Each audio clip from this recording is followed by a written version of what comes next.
Hey, what's up, guys? Sean here at Blue Ridge Silverhound. Well, I guess we can officially kind of turn the page on 2025 coinage. Production seems to be going okay.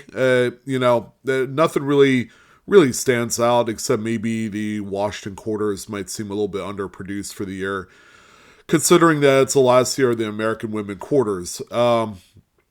I think over time, throughout the rest of this year, we'll just kind of monitor things to see where production numbers is going to lie. Might be a couple different hidden Easter eggs in there. I don't know. Well, we'll see. I'm not exactly hanging my hat on any of the circulating 2025 coins. Lincoln Stents, of course, still the talk of the town. Still kind of coming in under production wise, but with all the hubbalubub, people have refocused and had gone back to 2024 Jefferson Nichols. Kind of an interesting conversation, considering that for those of you that aren't aware, at the end of the year in 2024, the U.S. Mint ratchet up production on a few of their circulating coins, one of which was the Philadelphia Jefferson Nichols. So the 2024 P minted Jefferson Nichols, they ended up doubling the overall mint production for last year. For the longest time, it was sitting at 36.7 million coins, which is still a really low number. Over the course of the last, I would say, 50 years, that's a top 5 number as far as mintage is concerned. So they did reflect on that right after the first of the year, but something strange happened. Coming back into the 2024 circulating coin production numbers on the U.S. Mint website, the previous number that they were at on the Philadelphia 2024 Nichols was restored back down to 36.72 million, which is what it was before it ratcheted up to like 76 million. And they changed it. So I don't know what's happening here. If indeed the mint did produce more Philadelphia Nichols, or if this is some sort of like typo on their website where the number was restored prior to the extra production. But what did not change was the Denver. The Denver is the undisputed king of key dates of the modern era. 32.88 million is the finalized number. They did not produce any more. So over the course of the last, I would say, 7-8 months, since we've been talking about 2024 Jefferson Nichols and how much of a kind of a targeted flag that they are, in the secondary market, there were a few people that asked me, well, 2024 mintages are not the lowest of the Jefferson Nichols series. And they were in no short order telling me like, oh, you're really throwing this out there and make it all grandiose and what it needs to be. And in reality, that there are other Jefferson Nichols with much lower mintages. And I did not dispute that. But there is compared to the mintages that we encountered in the 40s and 50s compared to what they are today, I mean, it's a pretty glaring difference, but you also have to look at the overall big picture, not just isolating a couple dates and then calling it good. Like, oh, 2024, doesn't even need to be on the top 10 of lowest mintage. Jefferson Nichols, blah, blah, blah, this and that. And it was just,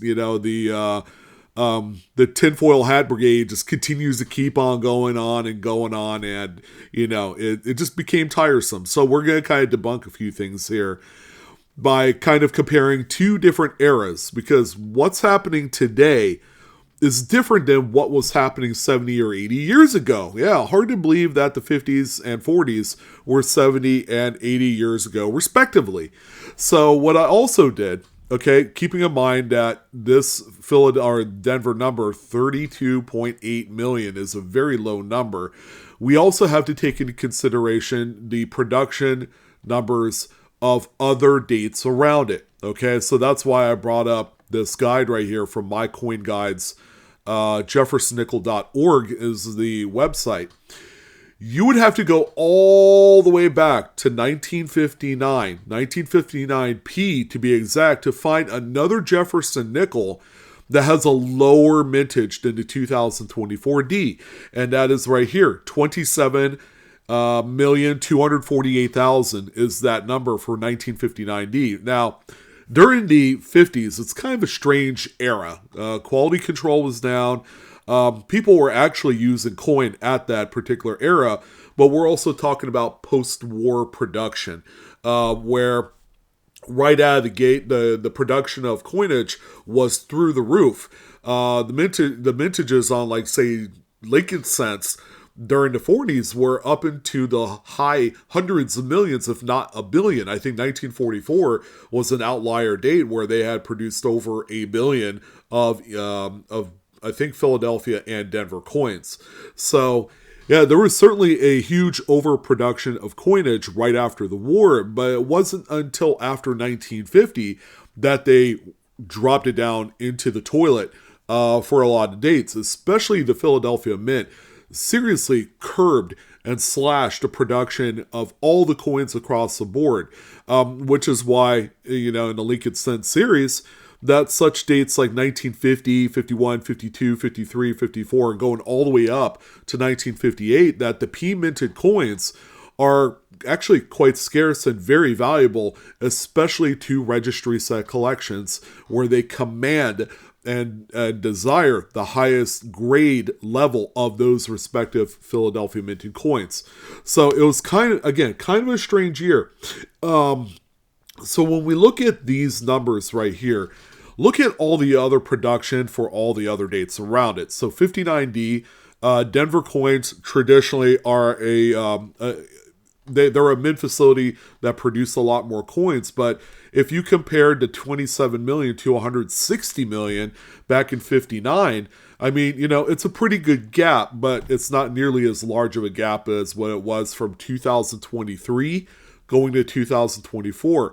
We will get to that here momentarily, because the stark, just overall range and difference in numbers is an astronomical amount, okay? And this kind of might help quell a little bit of the chatter and the tinfoil hat specs out there about how 2024 nickels shouldn't even be on the annals of, a rarity. Yet, we're dealing with like $200 Jefferson nickel rolls in 2024.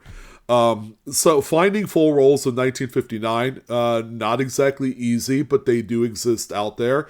And you can pick them up for around $20-25 a roll. All right, but let's go ahead and go back further from there, because there's going to be some really crazy numbers here. 1958, 17 million, right? And it's like that. The 2024 doesn't even hold a candle to 1958. We go back all the way here to 1955. Only not even 8 million of that particular coin was even produced. But, however, if you go on the secondary market, you're going to find that there are a fair amount of 1955 BU Jefferson nickel rolls still out there to be had, because people knew that was going to be a low production year. Kind of similar to Roosevelt dimes. That's the big reason why that there are more BU roll 1955 Roosevelt dimes, both P, D, and S, that exist out there in the secondary market that you could get for just over melt value. I mean, it's really astonishing to see just the overall price disparity from rarity to, to what the real world secondary market is. But I want to draw your attention to all of the mintage figures during this time. It's not like anyone was like a runaway success. The total difference between a 55 and, say, the 54S before it, is only 22 million. But, if you looked at some of the high watermark coins, like the 57D at 136 million, or the 54D at 117, it's really not all that a lot. If you keep going back, I mean, the numbers are even less and less and less. We are living in a world, ladies and gentlemen, that there are more people in existence here in the United States where a lot of these coins are consumed compared to, say, 70, 80 years ago, where we, it's the reason why they call it the baby boom era is that everybody was having kids, right? During this time. And it wasn't until 60s and 70s where that kind of like shot up. The overall population of the world just shot up as well. And because of that, because there's more people, that commanded more production of our monetary system, both in paper money and coins. So, when we get back down here to the 60s and 70s, check out these numbers. I mean, they're shooting up through the roof. 1964 especially, where they had produced over 1 billion of each of those dates from 64 Philly to 64 Denver, just, is unmatched. And then we see another pretty good drop off. 1960 AD was another low mintage year at 91 million. Some would say that is a pretty stark contrast from 4 years earlier when they produced over 1 billion, and then now we're back down under 100 million. That's a pretty big difference, but as you can see, it took the better part of 4 years for that change to be realized.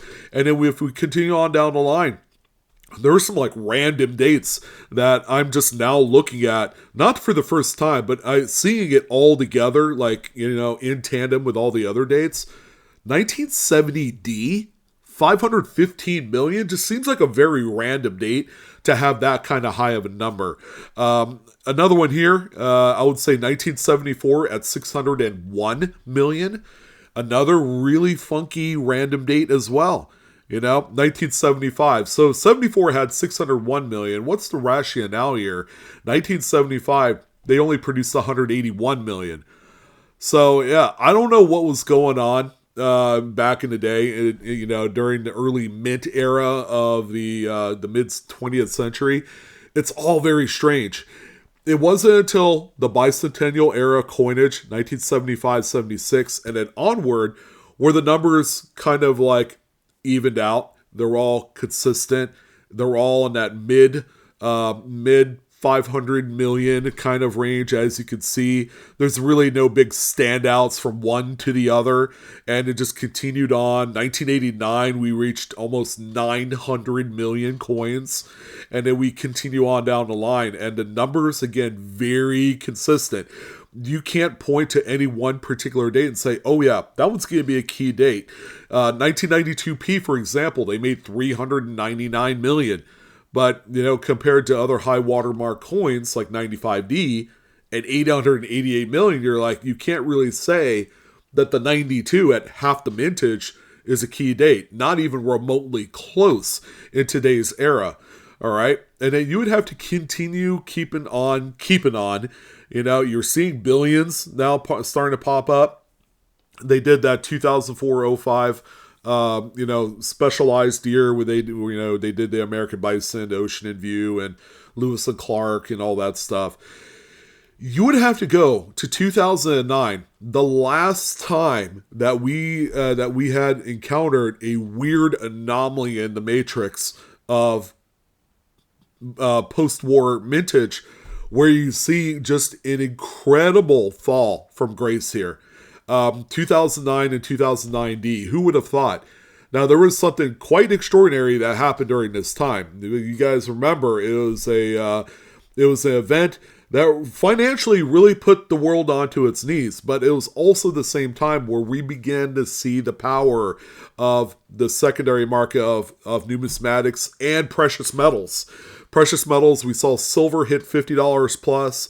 Gold was up there. I think it hit like $2,000 or something, which, in today's numbers seems like a total pipe dream. People are kind of like wanting that $2,000 gold so that way they could catch up. But the recession really put a huge number to the numbers of the production of coins, not just nickels, but also dimes as well.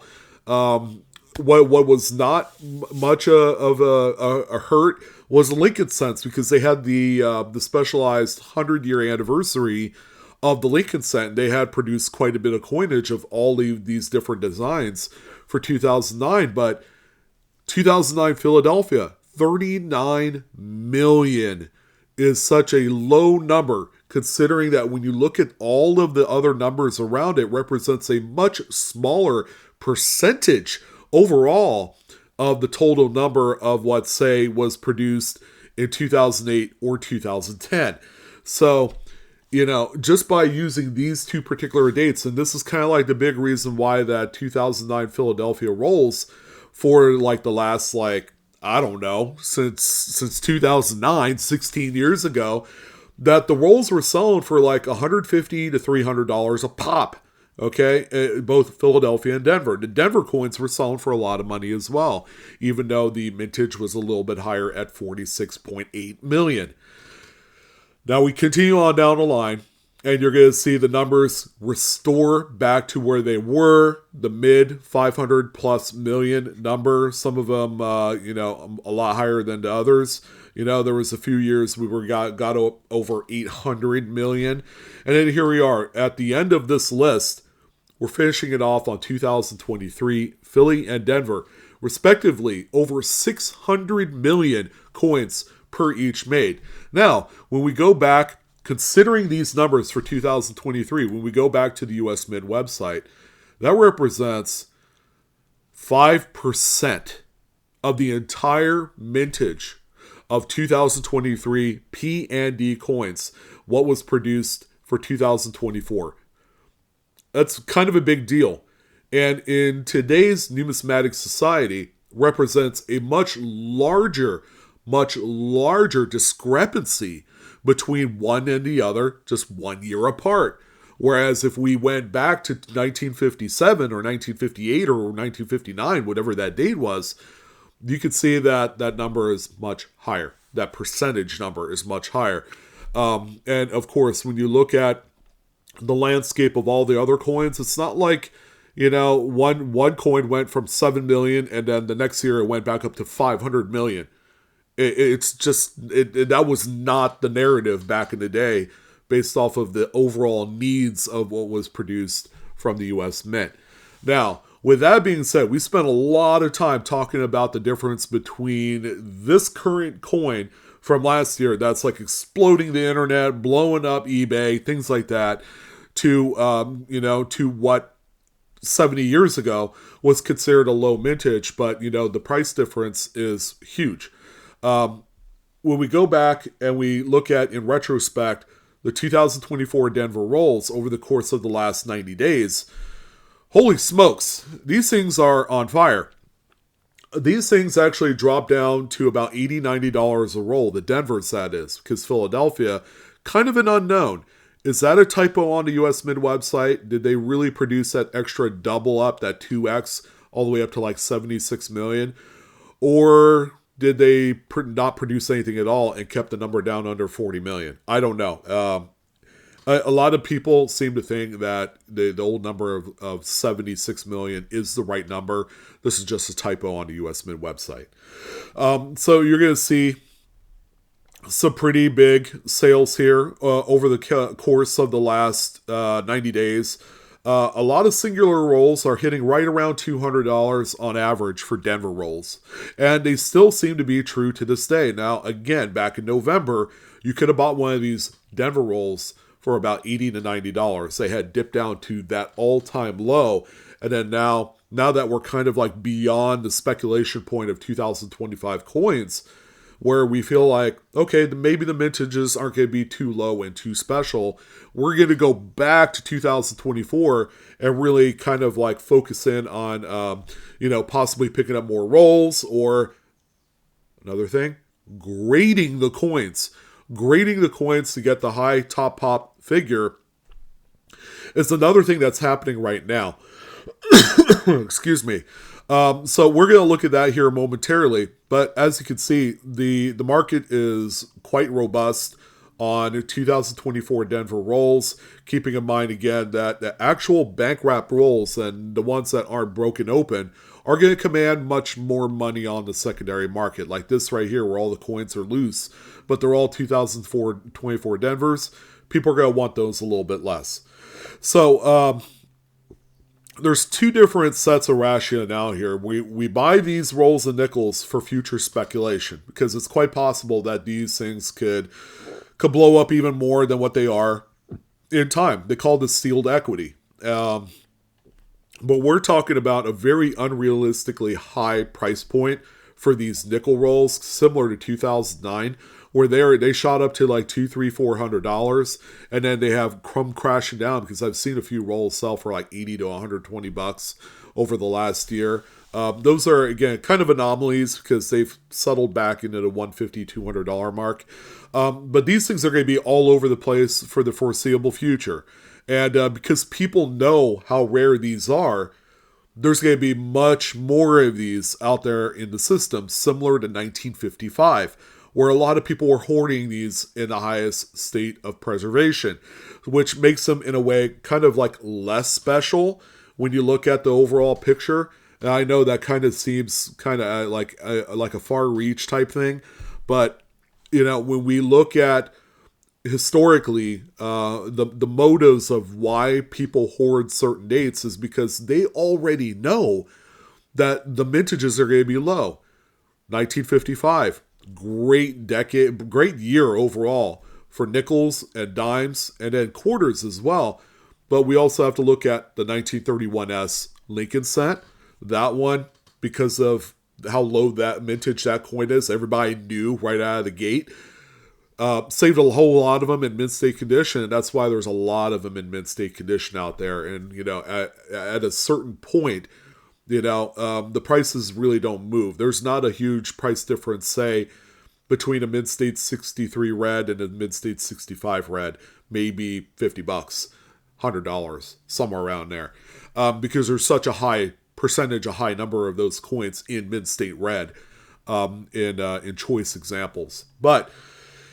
Getting back to this, the two different rationales is buying the sealed rolls and just sitting on them for a while because they'll always have value. But you're going to be paying the most amount of money for them today because we are in a strange transitional kind of U.S. Mint thing happening with the semi-quincentennial next year, with all of the spec talk of the penny going away from Donald Trump's executive order, this and that and those. And then the contradictory numbers on the U.S. Mint websites as far as production over the course of the last 30 days is not really showing that there's any stoppage of Lincoln cent production whatsoever. So people are going back to these nickels, and the rest is ancient history. So before I let you guys go, I owe it to you to let you know, excuse me, graded coins up to this point. So we brought up the PCGS Pop Report chart showing both Philadelphia and Denver, okay? And we're going to focus primarily on the full steps line right here. 2024P, full steps. When we go all the way across, there's coins graded in 64, 5, 6, and 7. Mid-state 67 full steps is the high watermark for the coin. That's the one that you want if you're a registry set participant in the nickels. Then mid-state 67 is the one that you want until the first 68 pops out. That number in its totality through PCGS is 255 total coins graded in full steps. And then when we go down to the Denver line, a pretty good little gap here in full steps. You're going to see that people have attempted to send this in and they got back grades as low as 62. Oh my gosh, why would you want to send a coin that will grade that low? And then the high water mark is mid-state 67. However, pretty big difference. There are only 8 coins graded at the top level. So as far as conditional rarity goes, it's a much tougher coin compared to the Philadelphia coin, which is kind of unheard of because Denver typically makes the highest quality coins between the two mint facilities. The total amount made, or graded rather, in full steps is 167. All right, which is, again, a very, very crazy number. Kind of weird. They mixed in 2023D. Again, it looks like maybe a typo, but there's quite a bit of number on that graded. So 2024D, 167 coins across all grade levels in full steps. And they even have a proof-like designator as well, where there was 9 coins graded in PL. So that's also interesting too. So there you go. Mint state 67 on both coins. How much are they selling for? Well, we pulled up eBay, and these are not realized sales, but this is what people are asking for. Now, there's going to be some proof coins. Proof 70 is the high grade for the proof coins. Our first mint state or business strike coin is indeed a Denver in mint state 67 full steps. That's one of 8 known examples right there. So that's a pop 8 right there for $1,000. Buy it now. No option for an offer. So they are kind of standing pat on that $1,000 offer right there. Do we see any more? Here's a 24D. This is one of those proof-like PL coins. $435.66 full steps PL. Here's another one right here. $435 or best offer. And I think that might be it. There's only a few coins under the mint state that are on here. Here's a P&D set. It's 66 full steps, where if you're doing the registry set program, you do not want those at all. Here's one of the mint state 67 full steps Philadelphia coins. Only $150. That's pretty cheap. This person has sold 10 of them and has one remaining. All right, so the 10 that's sold obviously is going to go into a registry set until that first 68 pops. And that 68 will probably end up being a $1,000 coin, much like the Denver is right here. Because it's going to be like a pop 1, pop 2, because people are sending these to PCGS in the hopes of that high number. Sold-wise, all right, we got singular rolls and boxes and all that. We're going to look for our first graded piece, which is right here. A Denver from a completely different seller, 67 full steps, $999. So someone has officially set the floor at $1,000 for a top pop 2024 Denver. That's what you could expect to get. Now, the question is, and kind of like the final word, ladies and gentlemen, are these worth grading? And I'm going to tell you right out of the gate, no. And the big reason why, there's so much valuation here on the sealed equity aspect of it that it's not going to be worth breaking the rolls open, losing money by breaking those rolls open just to send coins to the grading when there's no guarantee, that you're going to get the top pop grade. Especially when you think a coin is really clean looking. A lot of them aren't really that clean looking. And that's even in today's modern technology of coin production. You would think we'd have like perfect coins out there by now. It's just simply not the case.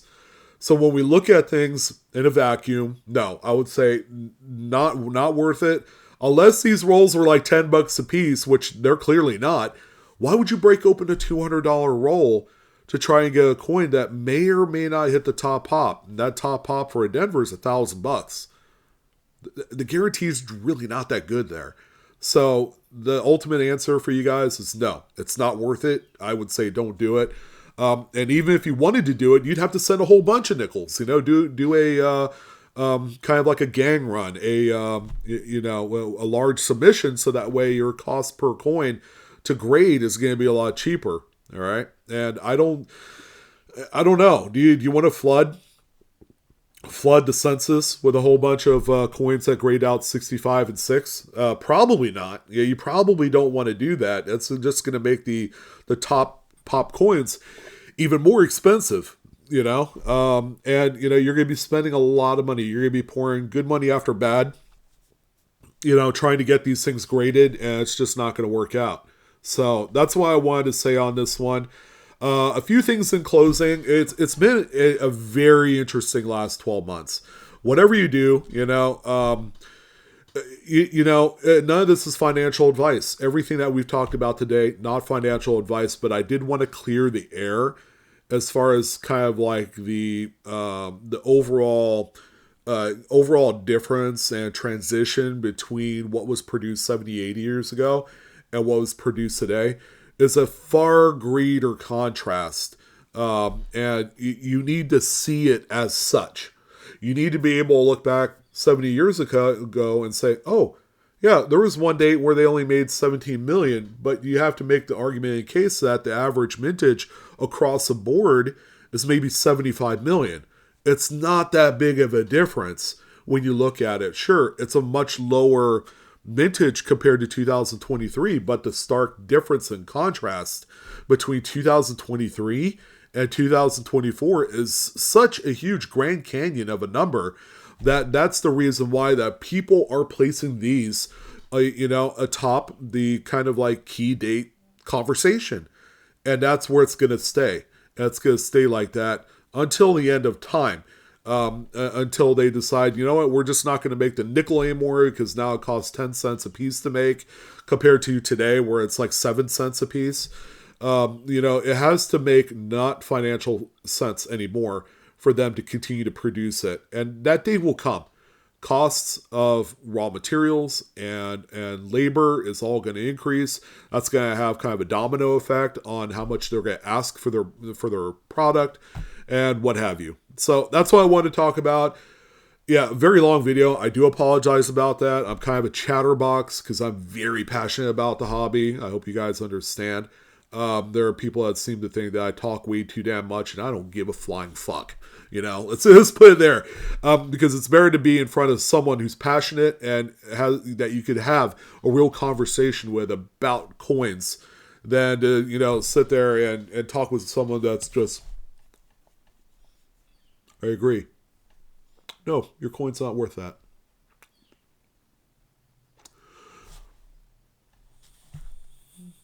You guys have a great day. I'll see you later. Keep on collecting. Yep. I love you.